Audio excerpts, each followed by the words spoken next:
কিন্তু সে তুলনায় বাংলাদেশে আমরা অনেক কিছু করতে পারিনি বোধ হয় আর কি।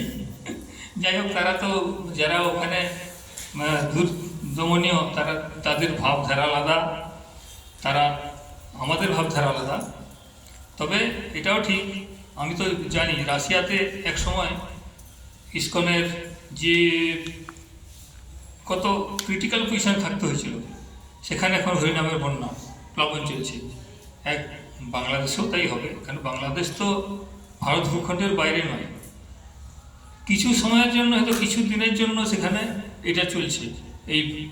তবে আমার মনে হয় মহাপ্রভুর করুণাতে, কারণ মহাপ্রভুর বহু পার্শ্বদাদির সেখানে শ্রীপাঠ লীলাস্থলী বর্তমান আছে, এবং সেই স্থানের এগুলো তো সব এক একটা কী বলবো,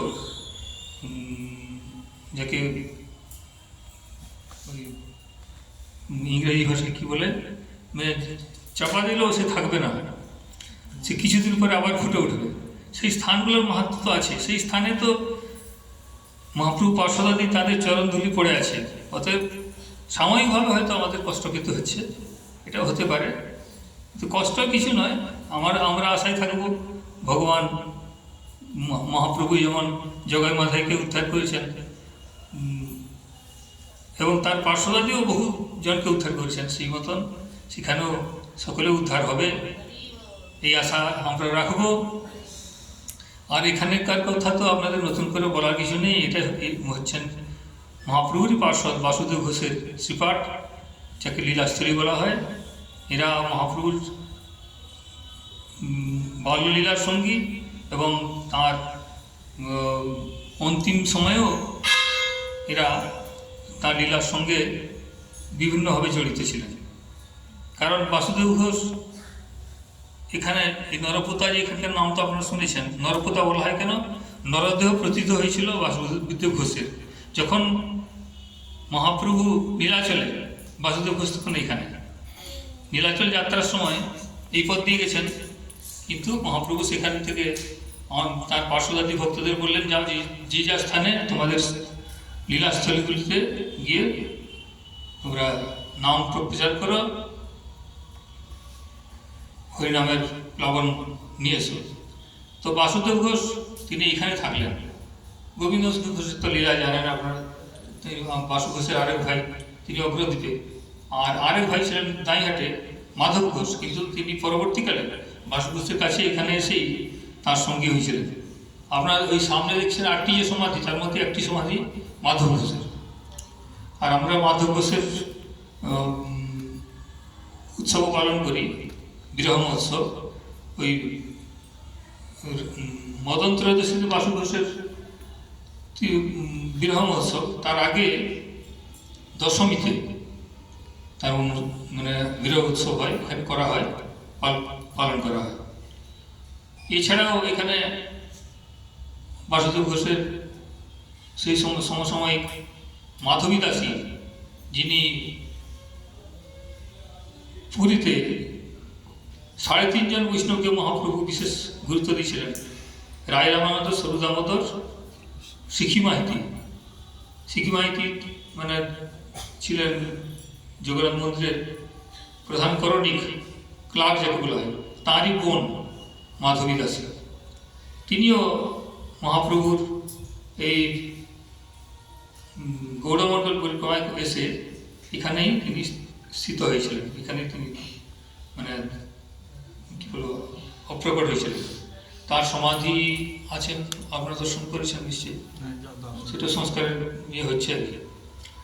আর তারই বিগ্রহ আপনারা এখানে দেখছেন, যে 3 বিগ্রহ, মাঝখানে মহাপ্রভু ডান দিকে কৃষ্ণ শ্যামচাঁদ, আর বাম দিকে জগন্নাথ।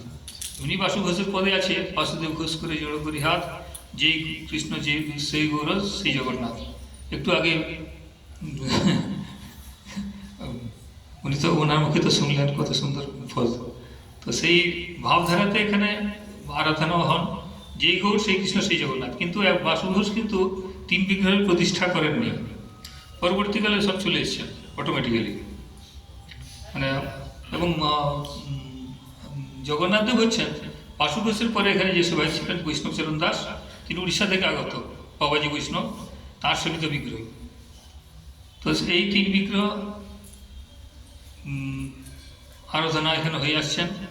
পরবর্তীকালে সামানন্দ প্রভু এসেছেন, যখন এখানে চন্ড বিদ্যাধর তার প্রভাবে এখানকার সেবা পশ্চিম দিকে আরও 4-5 কিলোমিটার দূরে মির্জাপুরে স্থানান্তরিত হয়ে গিয়েছিল। সামানন্দ প্রভু, ঋষিকান্ত প্রভু তারা এসে আবার সেই বিদ্যাধর, চন্ড বিদ্যাধর ব্রাহ্মণ তাকে উদ্ধার করে এখানে বিগ্রহ পুনঃপ্রতিষ্ঠা করেছিল। এছাড়া পরবর্তীকালে এখানে বহু মহাজনের পদ রেণু পড়েছে।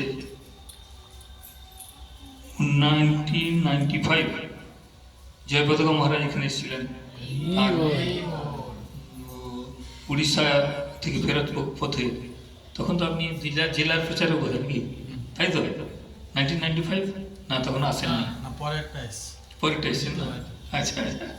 তো তখন ওই মহাপ্রভুর সামনে বারান্দায় বসে তিনি প্রবচন করেছেন এখানে প্রসাদ গ্রহণ করে।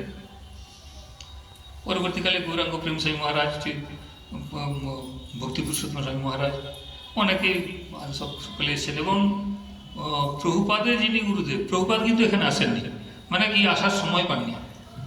আসেননি মানে আসেননি নয়, আপনাদের মাধ্যমে এসছেন। প্রভুপাদ নাই আসতে, আপনারা আসতেন কোথা থেকে? আপনাদের মাধ্যমে তিনি এসছেন। আর তিনি, তার যে গুরুদেব ছিলেন তিনি এসছেন এখানে, তিনি এখানে তিনি এসছেন, এখানে গৈবল্যপুরে গেছেন, গৈবল্যপুরে গেছেন, এখানেও এসছেন, তার এতে আমরা পাই। আর ওই মানে আমরা একটা আধ্যাত্মিক ফ্যামিলি। আমরা শ্রী রসিকানন্দ প্রভুর সময় থেকে তার পরম্পরা আমরা বললে সব অত্যুক্তি হয়ে যায়, বলাটা ঠিক নয়, বলাটা উচিত। হ্যাঁ, মানে আমরা রসিকানন্দ প্রভুর চতুর্থ রথস্থল। তো আমার ঠাকুরদাদা বিশ্বম্ভরানন্দ দেব গোস্বামী, তিনি আস্তিক্য দর্শন, সুবিজ্ঞান রত্নমালা, এরকম বহু সংস্কৃত গ্রন্থের রচনা করেছেন, যেগুলো মানে বৈষ্ণব জগতে মানে আলোকবর্তিকা। কিন্তু বর্তমানে সেসব গ্রন্থ ঠিকমতো প্রচার হয় না। কারণ এক হচ্ছে আমরা আমাদের সংস্কৃত ভাষাকে তো আমরা ডেড ল্যাঙ্গুয়েজ করে দিচ্ছি, আর কিন্তু বাইরে বিদেশে ওই সব গ্রন্থ পাঠ হয়, যেমন ক্যালিফোর্নিয়া ইউনিভার্সিটিতেও পাঠ হচ্ছে আস্তিক্য দর্শন। প্রভুপাদ মানে আপনার যাকে মানে সিদ্ধান্ত ঠাকুর বলেন, যাই হোক, তাঁর সঙ্গে আমার ঠাকুরদার অত্যধিক ঘনিষ্ঠতা ছিল সেই সময় থেকে। মানে সেই সময় গৌড়ীয় মঠের প্রতিষ্ঠা, তারপরে তো গৌড়ীয় মঠের মানে কি বলবো, হ্যাঁ তালবেল। তখন প্রভুপাদকে মানে শ্রী ভক্তিবেদান্ত স্বামী প্রভুপাদকে তিনি বলেছিলেন যে আমি তো পারলাম না বিদেশে প্রচার করতে, তুমি চেষ্টা করে দেখো বাইরে মহাপ্রভুর ভাবধারাকে প্রচার করে। তো সেই তার কথায় গুরুত্ব দিয়ে তার গুরু ভাইদেরকে তিনি বলেছিলেন আমাকে একটু হেল্প করো। এরকম যাও, কোনো কারণে তারা হেল্প করেননি। তিনি বৃন্দাবনে দামোদর মন্দিরে বসেই তো ভাগবতের ট্রান্সলেট করলেন। আর ওই বৃন্দাবনে দামোদর মন্দির হচ্ছেন জীব গোস্বামী সেবিত বিগ্রহ, আর পাশেই শ্যামসুন্দর হচ্ছেন সামানন্দ প্রভুর শিক্ষাগুরু হচ্ছেন জীব গোস্বামী। গুরু শিষ্যের মন্দির পাশাপাশি। আর প্রভুপাদ যখন এখানে থাকতেন দামোদরে, নিত্য শ্যামসুন্দরে দর্শন করতে যেতেন। এবং শুধু তাই নয়, বৃন্দাবনে আপনাদের যে মন্দির আছে কৃষ্ণ বলরাম মন্দির, সেখানে যুগল মূর্তির নাম কিন্তু শ্যামসুন্দর। তার মানে যার জন্য তিনি সেখানে নামকরণ তাই সেইভাবে করেছিলেন। এতটা মানে আমাদের সঙ্গে ঘনিষ্ঠতা ছিল আর কি। তৎকালীন যিনি ওখানে ছিলেন আমাদের বাবাজি মহারাজ শ্রীধর শাস্ত্রীজি, তার সঙ্গে প্রভুপাদের অত্যধিক মানে ঘনিষ্ঠতা ছিল এবং শাস্ত্র আলোচনা হতো। আর এতেও অত্যুক্তি কিছু নাই। এবং আমার দুর্ভাগ্য, আমি প্রভুপাদের দর্শন করতে পারিনি। কারণ কি, মানে তখন আমি যখন গেলাম, মায়াপুরে গেছিলাম আমি, তখন প্রভুপাদ মানে মায়াপুরে ছিলেন না, তখন নতুন মন্দির। মানে কীরকম বর্তমানে যেখানে মিউজিয়াম যেখানে ওই রাধাকৃষ্ণের ডিটেলগুলো আছে না, বড় মূর্তি টুর্তিগুলো, হ্যাঁ হ্যাঁ, সেইখানে তখন বিগ্রহ ছিলেন। কবেকার কথা বলছি আমি, 76-এর কথা। সেইখানে রাধা মাধব, ললিতার বিশাখা, হ্যাঁ, আর বিজয় বিগ্রহ ছিলেন। ওই সময় আমার ওখানে ডাকাতি হয়ে গেছিল, রাধারানীকে তো পাওয়া যায়নি, হ্যাঁ প্রতিদিন করা হয়েছে। তো সেই সময়কার কথা বলছি আমি। কিন্তু আমি তখন যখন গেলাম তখন তো প্রভুপাদ অপ্রকট কবে হয়েছিল, 77, 76, আমি 76-এ গেছি, 77। কিন্তু ওই সময় যখন গেলাম তখন বিদেশে তিনি। তারপর আমার ইচ্ছা ছিল যে এত বড় একজন সন্ন্যাসী, এত বড় আমাদের বৈষ্ণব জগতের, তার অন্তত কৃপা সান্নিধ্য লাভ করা। কিন্তু আমার দুর্ভাগ্য নয়, আপনাদের তো সান্নিধ্য লাভ করছি। যাই হোক, এই আনন্দ অনুষ্ঠান আমি আর অত্যুক্তি করবো না, সন্ধ্যারতির সময় হয়ে গেল। আপনারা প্রভুপাদের নির্দেশিত পথে চলবেন, তার মানে গ্রন্থ পাঠ করবেন, গ্রন্থাদি অতি অবশ্যই পাঠ করবেন। কারণ কি, আজকে গ্রন্থ পাঠের আগ্রহ নাই, আমার নিজেরই আগ্রহ নেই। কত গ্রন্থ পড়েছে, আবার সব পোকা লেগেছে। কিন্তু গ্রন্থ পাঠ করা দরকার। ইন্টেলেকচুয়াল হতে হলে, মহাপ্রভুর ভাবধারায় অন্তর্নিহিত ভাব নিতে হলে গ্রন্থ পাঠ অতি অবশ্যই। ভাগবতম তো করতেই হবে, এর সঙ্গে গোস্বামী গ্রন্থ সব।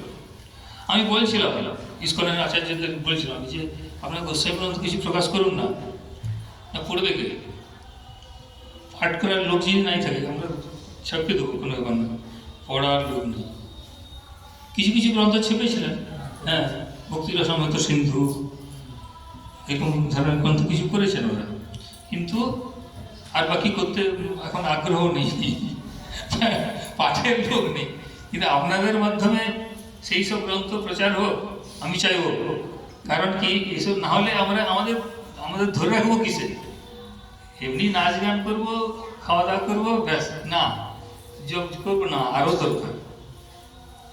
প্রভুপাদ কি বলে গেছেন, মন্দির আমার নষ্ট হয়ে যাবে, গ্রন্থ মন্দির যেন ঠিক থাকে, বলেছেন তো, ব্যাস। তাহলে এইটা এর মাধ্যমে তো ইন্টারভিনিং তিনি বলে গেছেন, সব কিছু উল্লেখ করে গেছেন। যাই হোক, আমি আর সময় করবো না, সন্ধ্যারতির সময় হয়ে গেছে। জয় মহাপ্রভু, জয় বাসুদেব ঘোষ, জয় প্রভু।